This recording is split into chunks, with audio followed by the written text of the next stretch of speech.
In this video, I'm going to talk about why talk training is not enough to dramatically improve your strength training on a bike, and show you that men and women should be lifting heavy weights as they hit 40 plus. I've been digging into the weeds of the science, so if you want the facts and the tools to help you improve the way that you train and also improve your health span, then let's get into it.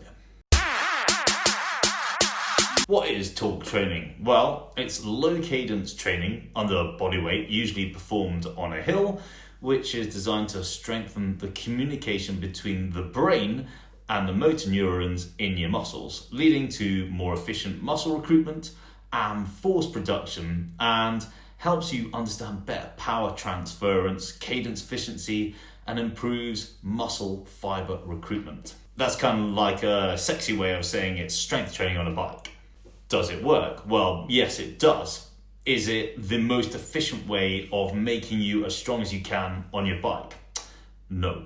Let me explain that. Now, I use talk training sessions with some of the cyclists I work with. It has huge value, but on its own, it doesn't deliver the same rate force development or long-term performance or health benefits as heavy and explosive strength resistance training does. From the literature, adding strength work just twice a week improves cycling economy and increases sprint and climbing power, enhances fractional VO2 utilization, which means you can sustain higher outputs for longer. The fact is, both men and women benefit from strength training, and that's not an opinion, it's what the research shows. Strength training improves power output, economy, and sprint performance. More importantly, it makes you more fatigue resistant, a crucial factor in your ability to keep riding your bike long and strong.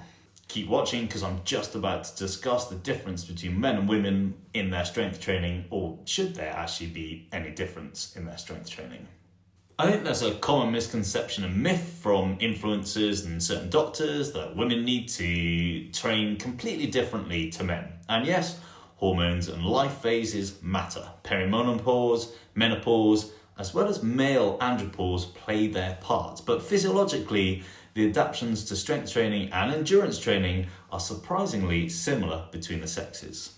That fact may surprise or even shock a few people, but studies show that both men and women experience comparable improvements in cycling performance when strength training is added to endurance training. Not only that, but in some cases, women may even see a greater improvement in their cycling economy, especially in prolonged semi-fatigued states. In one of the few matched human studies, men and women both improve power output, lactate threshold, and lean muscle after following the same strength training program. There's still that really strange notion that once people start hitting the gym, they're gonna instantly pack on size. And trust me, from an experienced cyclist who's been strength training and helping other people focus on their strength training and get stronger, this simply just doesn't happen, whether you're male or female. What a lot of cyclists notice when they've put strength training in the plan for a while is their muscle feels slightly fuller, so they feel more dense in their muscle, and that's just a good thing for body composition. But it also means that they're going to improve force production, fatigue resistance, and their power output. And that's because you've increased your lean muscle mass, got stronger, and the function of those muscles. So if you've ever been told that lifting heavy isn't for women, or that older cyclists should just do more base miles, it's not true. And this rhetoric, I feel, needs to seriously change. Let's talk about what works in practice first. And basically, you want to think about progression. So just so we're clear, this goes for both men and for women. A bit like zone 2 training, strength and endurance training is your starting point. So you want to have 3 sets of 15 to 20 reps with thinking of having about 1 to 2 reps in reserve on each set. Starting here builds ground strength in the muscle, bone, tendons and ligaments to take on greater forces later on. When people get into the gym, I think what frightens them the most is they think they need to do squats and deadlifts. Now, yes, these movement patterns are very good, but you don't need to. Fixed path machines are a great way to get started back in the gym, where you don't need a lot of training to do these effectively, and they definitely help you build strength straight off.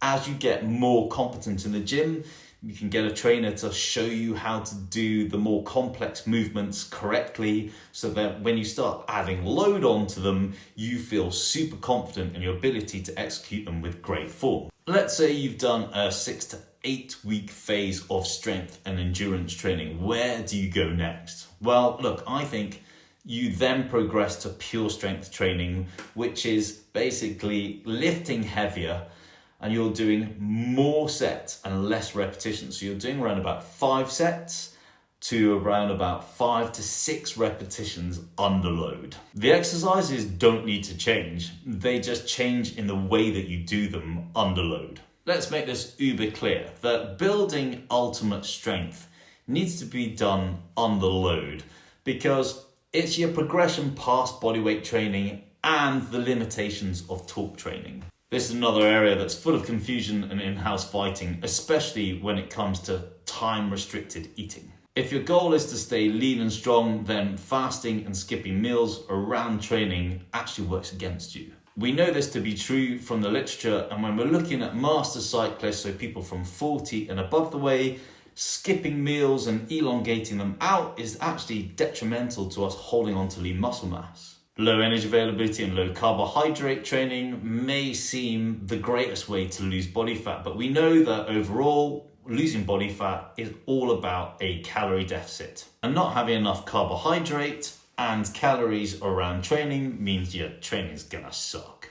We also know that as we get older, we develop something called sarcopenia in the muscle. And yes, training helps us fight back at that, but we also know that we need to eat a higher amount of protein and quality protein to be able to produce a greater muscle protein synthesis response. Although the literature is mixed, we do get a really good sense from the science that 1.6 grams per kg of body weight, right up to 2 grams per kg of body weight, combined with carbohydrate fueling in and around training sessions, supports muscle retention and better power output. Let me say it again, fat loss still comes down to a calorie deficit, but the way you build that deficit really matters. So not all diets protect performance or lean muscle gains or lean muscle retention.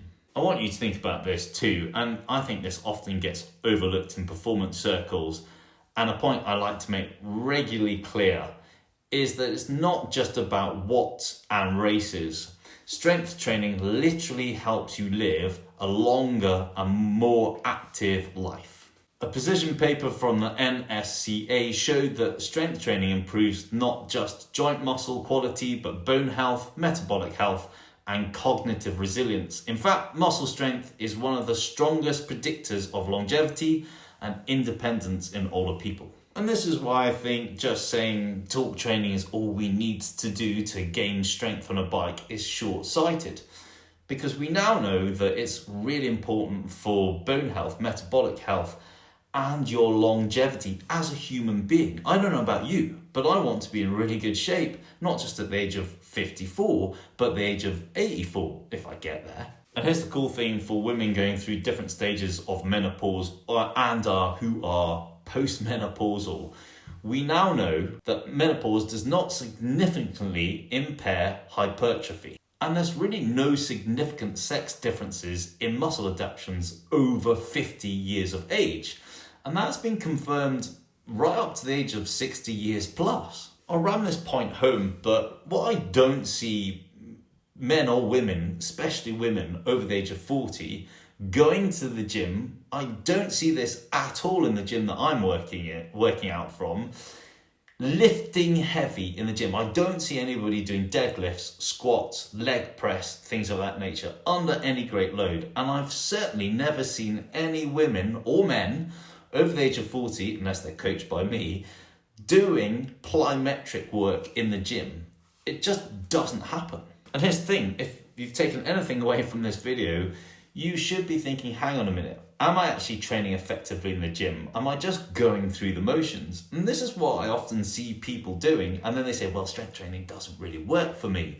It does, we just need to work specifically and think more about our long-term muscle adaptations and health, not for just riding a bike hard and fast now, but what we're doing to ourselves for the latter stages of our lives. And most people are just wafting through a gym session and not really getting anything out of it. That might be a bitter pill for some people to take on board, and they may resent that statement, but it's true. So let's wrap this up.